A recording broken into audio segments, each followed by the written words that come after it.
After a very successful preseason opener at home versus the Phoenix Suns, the Sacramento Kings look to the Staples Center, taking on the Los Angeles Clippers for game 2 of 4 before the games really begin. And for me, it's all about the Kings maintaining consistency, showing that the things that they did well in that first preseason game against Phoenix, they can do well again against LA and basically every night or the majority of nights this upcoming season. If the Kings can play on a nightly basis the way that they played last night, they're putting themselves in a good position to be successful and put themselves in a position to, at the very least, participate in the play-in tournament this year. But the Los Angeles Clippers are a team in a very different situation. And there is a chance, because of the ACL injury to Kawhi Leonard that's going to keep him out for the majority of the season, that the Clippers could fall down some rungs in the ladder. Could the Clippers potentially fall into the play-in picture? Could they give up a playoff spot that maybe the Sacramento Kings could try and swoop in and steal? On today's podcast, I'm going to be joined by Charles Mockler, one of the hosts of the Locked On Clippers podcast. We're going to talk about the look of the Clippers this season, and we're going to spend some time, of course, little preview of the Kings and the Los Angeles Clippers preseason game, what the Kings are working on, an idea of what to keep an eye on for what the Clippers are trying to workshop. It's all on today's episode of the Locked On Kings podcast.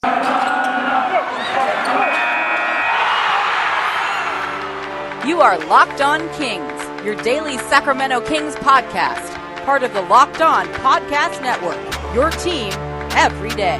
And now, ladies and gentlemen, it is that time for another episode of Locked On Kings.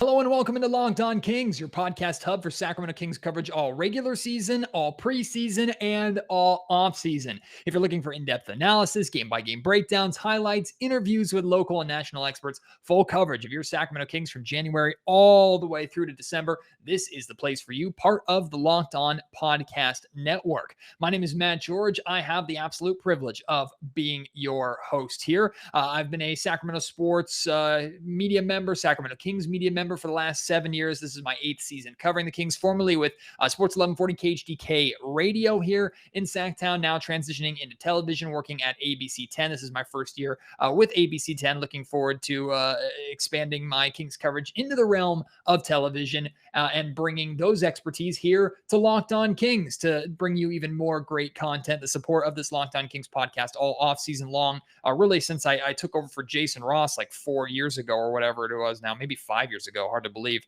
The support has been incredible. I know some of you know this already, but for those of you maybe who are new or missed it, Locked On Kings surpassed last month 1 million downloads, which is just incredible. I'm looking forward to the millions more as we go on. Thank you so much for your support, and hopefully you continue to trust me for your Kings entertainment and your Kings knowledge and content and preparations for games like this Kings and Clippers game. Now, unfortunately, I don't know how we're going to be able to watch this game. I know the Kings aren't televising it. I have no idea if the Clippers are doing a stream, and even if they are, more than likely it's restricted to like their area, kind of like the Kings game was. You couldn't watch it if you were more than like 50 miles outside of Sacramento on their online stream. So I don't know how that's necessarily going to work. I hope we can find a way to watch this game because there's a lot to watch for. And like I mentioned in the open, really this game is all about consistency for me. Now, the starting lineup could be different. The rotations could be different, but I want to see this Kings team as a whole play the same way as they did in that first game. I want to make sure that the defensive intensity that we saw isn't a fluke.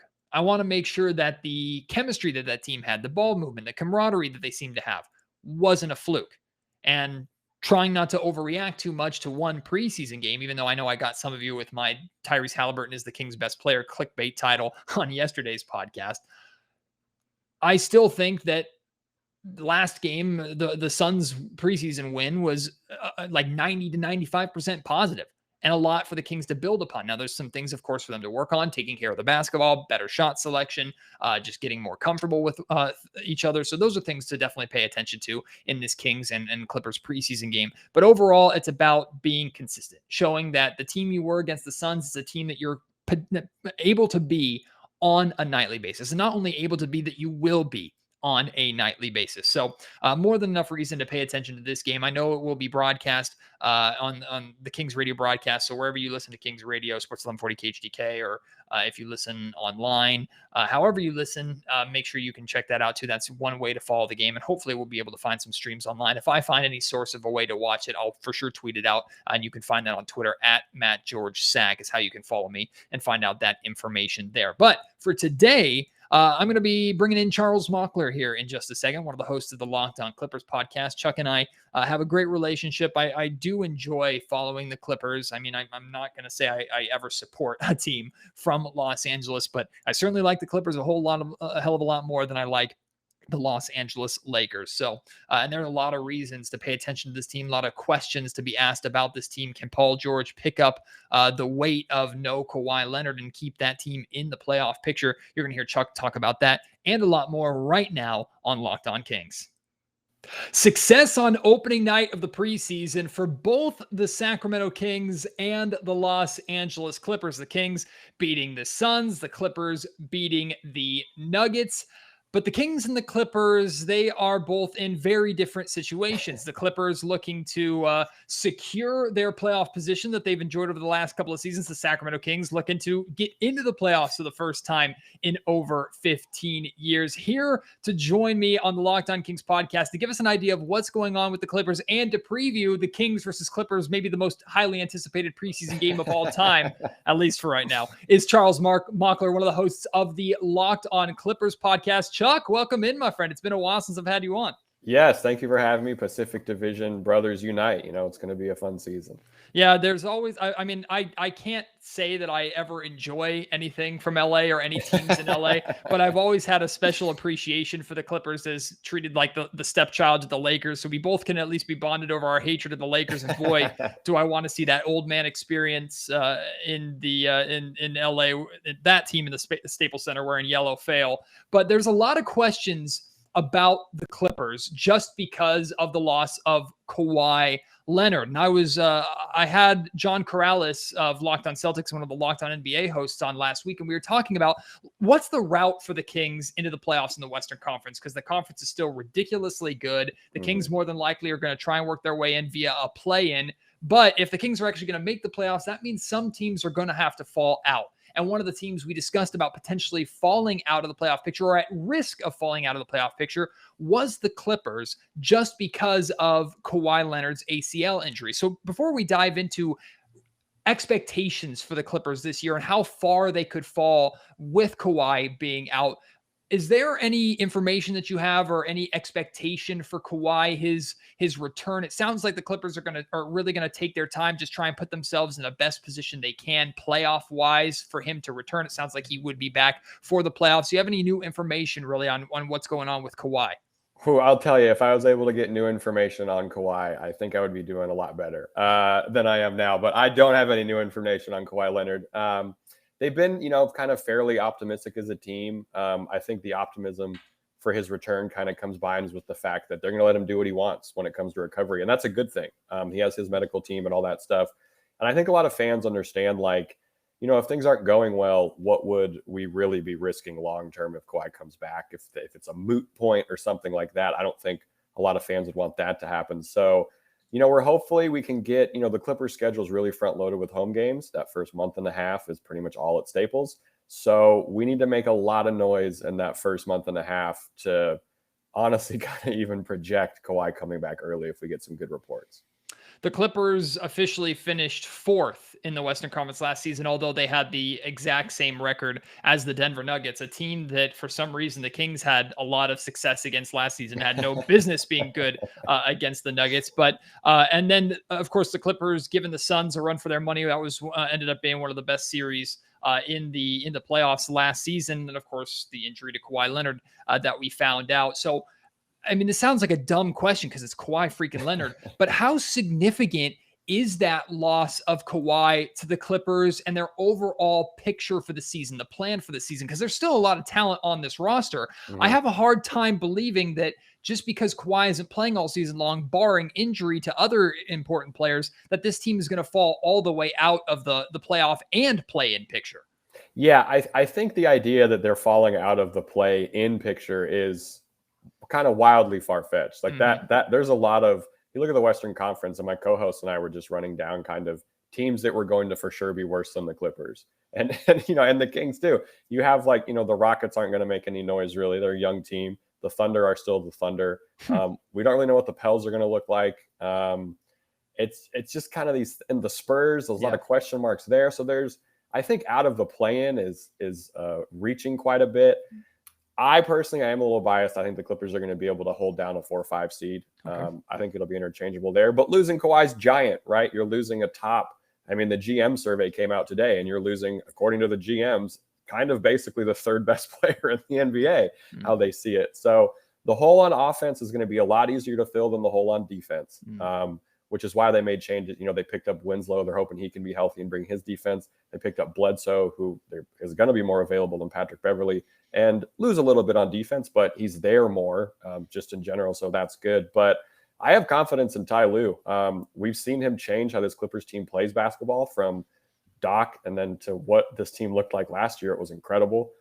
They really know how to maximize guys' value, which is big. And they took a lot of swings on upside this year in the draft and in the free agents that they've picked up. So if a couple of those guys hit, and everyone's still bought in, right? We're running back the exact same core that was fully on board with what Ty Lue was preaching in his first year of coaching. Now there's just more familiarity. It's not like they're used to playing with Kawhi 100% of the time, as anyone who's been a fan of Kawhi knows that those things kind of go in and out. So I think 4 or 5 is really in play, but it is a big hole to fill. And if things get slippery, it will be something to kind of keep an eye on. Today's Locked On Kings podcast is brought to you by DirecTV Stream. Let me know if this sounds familiar. You've got one device that lets you catch the game live. You have another device that lets you stream your favorite shows. You're watching sports highlights on your phone. And you've got your neighbors, best friends login for all the other good stuff. Well, I want to tell you about a simple way to get all that entertainment that you love without the hassle. It's great to finally get all your TV together with DirecTV Stream. It brings you live TV, on-demand favorites together like never before, so you can watch your favorite sports, your favorite movies, your TV shows, all in one place. No more juggling remotes. No need to buy another device ever again. And the best part, there's no annual contract. It's like any other subscription service. No, you're not tied in for a year or two with DirecTV Stream. You cancel whenever you want. Get rid of the clutter and the confusion. Get your TV together with DirecTV Stream. You can learn more at directtv.com. That's directtv.com. Compatible device is required.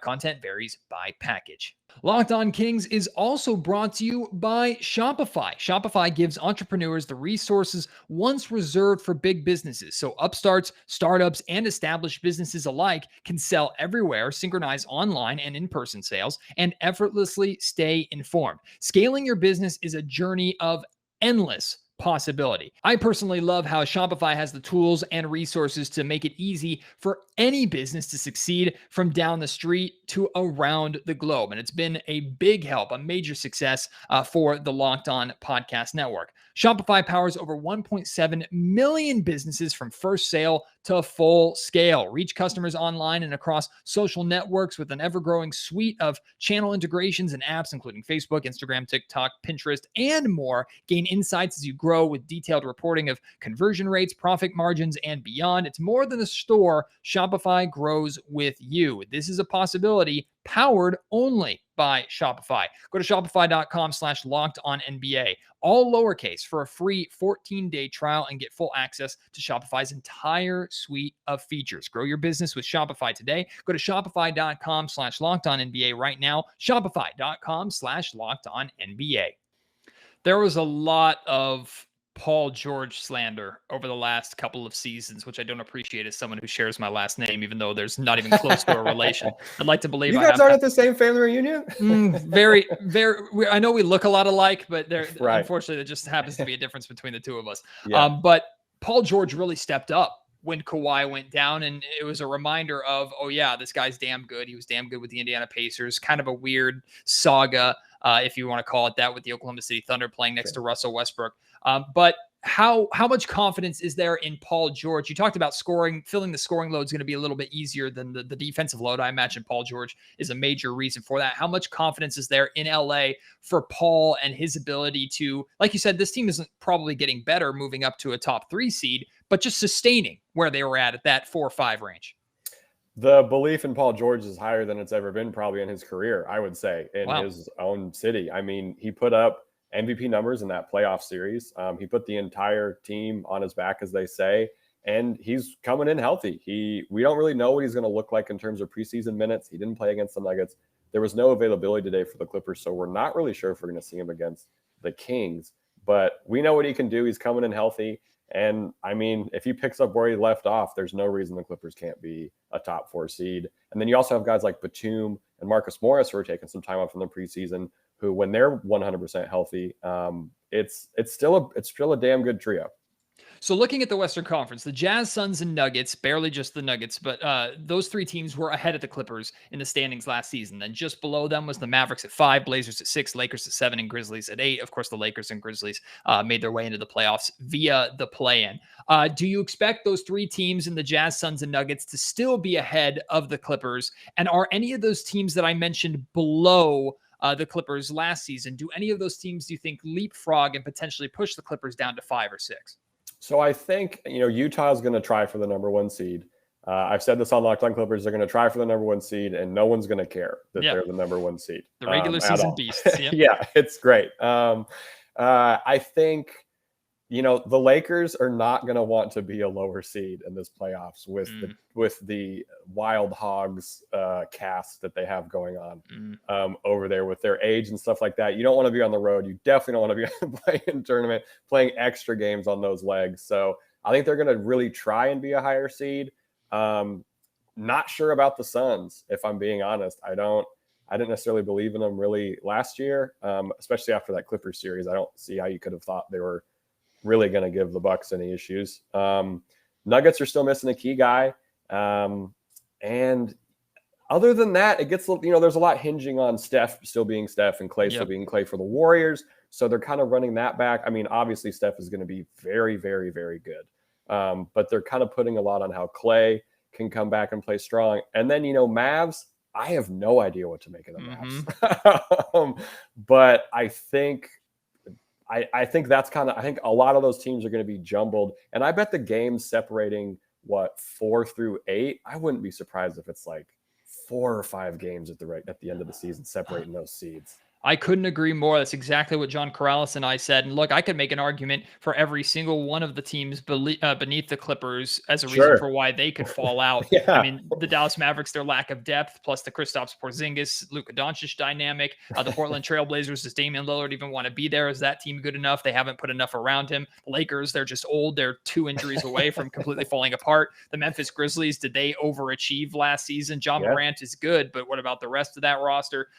You talked about the Golden State Warriors too, they're banking on Klay and Steph being very, very good again, and Draymond being Draymond, and then the rest of their young players being competent, which based off of what they do there and the culture that they have there, maybe not that scary of a bet. But when you look at a team like the Sacramento Kings, who as much as we'd love to see the Kings make it a jump all the way into the 6th seed and avoid the play-in altogether, that would be phenomenal. That's very unlikely. I think it would be a tremendous win for the Kings to secure a 7th or 8th seed just so they could get a home game during the play-in tournament. When you look at this team, where do you see, and be completely honest, even if it's brutally honest, like the state of the Western Conference, this team maybe has gotten better, but it's not good enough in the West. Where do you see the Sacramento Kings team, and where are they on your radar of, okay, a team for the Clippers to keep an eye on a little bit? Well, I think play-in team is a completely legitimate expectation for this Kings team. Davion Mitchell, that pick is such a good pick by your front office. He is going to be phenomenal for you guys. Halliburton is good. And I honestly probably said some similar things last year about the Kings, because every year I'm like, the Kings, it's there. They got the guys. It can happen. Unfortunately, I just think you have a horrible head coach, which, maybe he'll prove me wrong, but there's a lot of good things that can happen for the Kings, and their luck has to turn at some point. I think they'll be a play-in team, and it's going to be a team that they like playing the Clippers. De'Aaron Fox, I think, called his mom after he beat the Clippers 2 seasons ago for the first time in his career. They like playing the Clippers and trying to ruin their day, which is fun. Pacific Division rivalries, who doesn't love it? But anytime we play the Kings, it's not fun because you guys are so fast. But I think play-in team, if you guys, I'm not sure about your schedule, but if you guys can take care of whatever, kind of home stretches you guys have, I think play-in is perfectly acceptable for the Kings to make it. And I would not want to face that team at home for the first time in a very long time for the playoffs. Yeah, the Kings are chomping at the bit just to get an opportunity to play and have that atmosphere and experience that atmosphere. Yeah. Although I will say the goal for the Kings is to make the playoffs. And if the play-in is considered postseason, it's not considered playoffs here in Sacramento. It's not good enough. Definitely. That's a good call. It's about getting into a best-of-7 series, not a single-game elimination. Even if you play 2 games and you lose both and are knocked out, does not matter.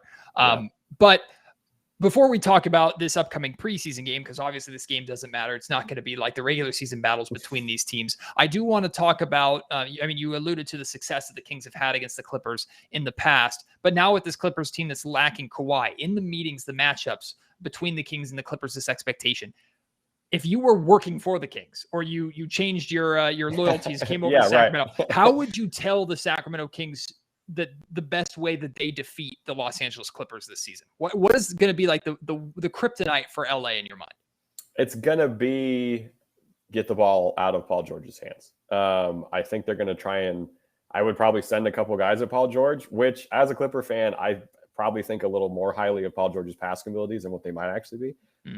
So, I mean, it's kind of pick your poison. If our role players are on, if Reggie's hitting from deep, if Bledsoe's able to penetrate and him and Zoo are looking good on the pick and roll, then it's hard. Then you just hope that those guys don't beat you. But I think you have to try and get the ball out of Paul George's hands, and you absolutely have to win the non-Paul George minutes. Because if you don't win the non-Paul George minutes, I'm not sure how the Paul George minutes are going to be going.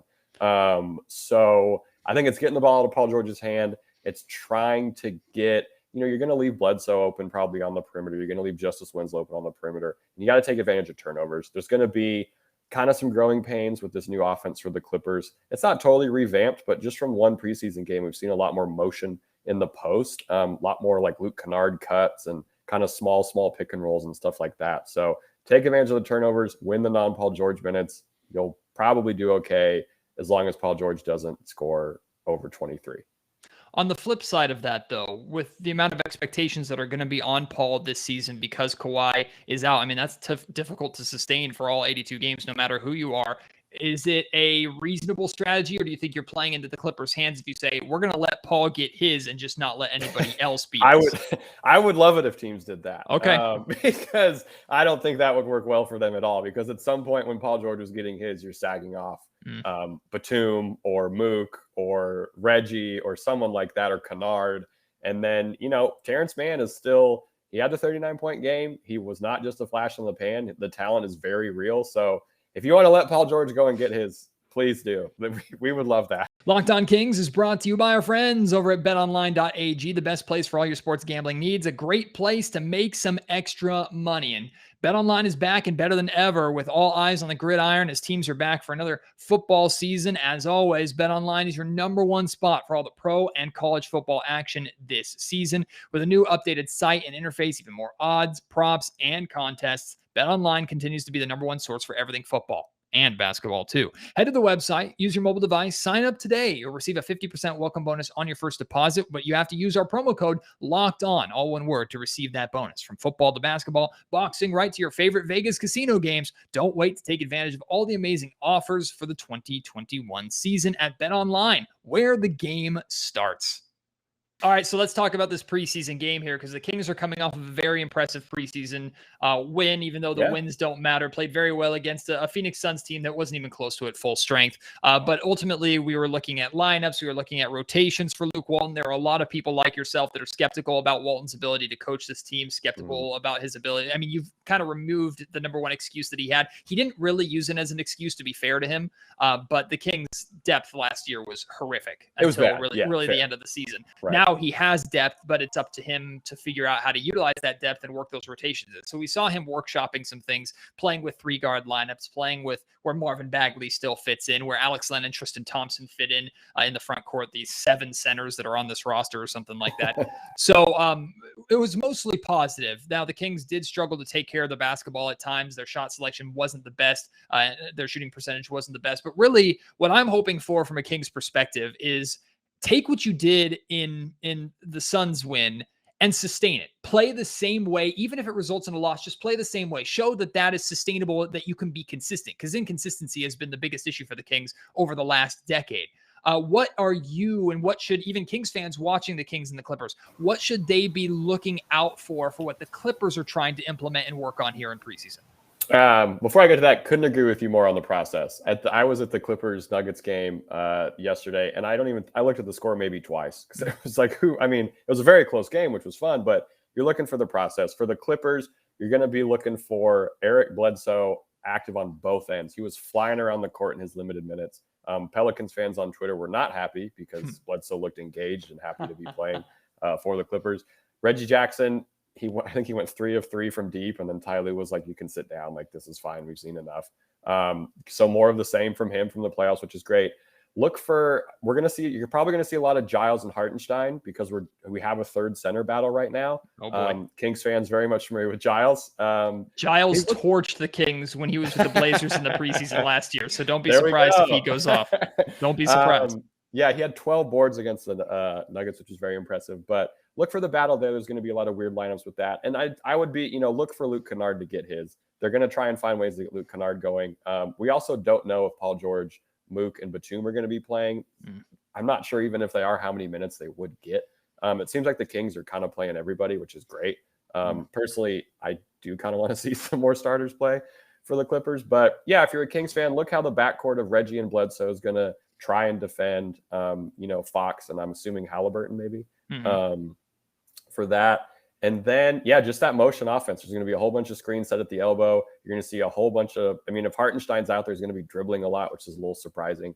It's going to be a little different looking at the Clippers team, obviously, because it's preseason basketball, but a lot of motion on offense. Look for them to push the pace a little more than they did last season. Ty Lue referenced they were bottom 5 in pace, and he wanted to change that, which a guy like Bledsoe really does. And be ready for a bunch of Justice Winslow point forward minutes, because that's apparently a very real thing that the Clippers are working on this season. But I'm really excited for this game. I'm so excited for Mitchell versus Brandon Boston Jr.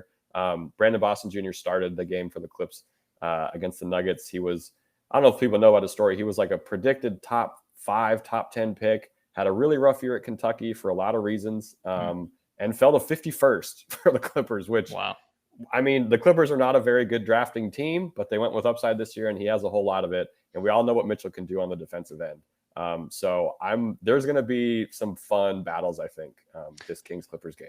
So you kind of talked about it there with Davion Mitchell, but sometimes, preseason games, they can be an eyesore, a drag to sit through. And so far this preseason, both teams have treated us to at least somewhat compelling games, but sometimes you have to go into a game telling yourself, okay, I'm trying to pay attention to this, or I'm watching right. for this.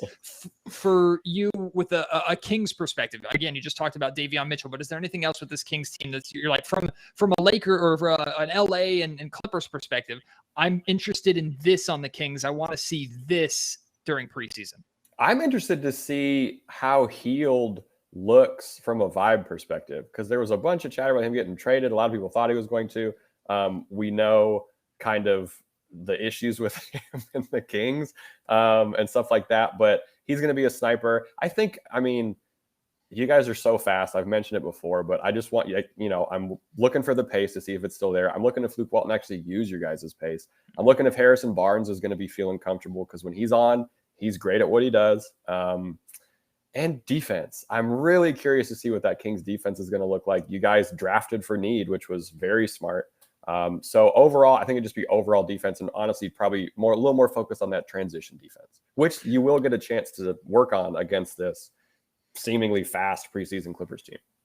Last question I have for you, Chuck. What are the odds of, at least in the regular season, and maybe in the playoffs, but we'll focus on regular season, the Clippers being the Kings of LA and being the better team than the Los Angeles Lakers this season? What would you say the odds are with that head-to-head or overall standings? Overall standings, and even head-to-head, like their head-to-head matchups. I guess just in general, like, how are you feeling about the Clippers keeping LA as their town after I think our basketball will look a lot better from a process wise, but I think it's going to be hard. I think it's probably, I'm going to call it 50-50. I think head to head, the Clippers will take the series, but I think in the standings, because of how brutal the Clippers schedule is, I think they have more 5 games and 7s than like 5 teams combined. And we're really front loaded with home games and stuff like that. think the Lakers might finish a skosh higher than the Clippers, but head-to-head, I think the Clippers got it. All right, well, we'll be interested to see the battle of the LA Clippers versus the 2013 NBA All-Star team that they have over there in Los Angeles. Thank you, Chuck, so much, my man. When the Kings and Lakers do play for real this season, we'll have to do this again and talk about those matchups because those games always seem to be fun. Enjoy the preseason game as much as you can. Enjoy the regular season as much as you can, and we'll chat soon, my guy. It was a pleasure to have Chuck back here on Locked On Kings. Going to be interesting to pay attention to what happens with the Los Angeles Clippers this year. And like he talked about, the Kings, for some reason, over recent years, really in the De'Aaron Fox era, they've had a lot of success against the Clippers. And now with no Kawhi being there, look to those Kings-Clippers meetings during the regular season as an opportunity for the Kings to pick up a win or two, especially with the speed and the pace of play that they like to play at. So I want to hear your thoughts on the Kings' chances against the Los Angeles Clippers during the regular season. I also, of course, want to hear your thoughts of what you're paying attention to, your wish list items for this upcoming preseason game in LA against the Clippers. So send that all to me. You can do so on Twitter at MattGeorgeSack. You can email me, mattgeorgesports@gmail.com, or feel free to leave your questions or comments in the comment section down below if you're watching on YouTube. I appreciate your support. If you could leave a review of Locked On Kings, that would be phenomenal. Best place to do that is on Apple Podcasts or iTunes. Hit 5 stars, leave a little blurb about what you like about the podcast, any constructive criticism that you might have, any requests for the show, or just a reason for Kings fans or just sports fans to come and listen to Locked On Kings. I'd really appreciate that, just like I'd appreciate you coming back for the next episode. Until then, my name is Matt George. You have been listening to Locked On Kings, part of the Locked On Podcast Network.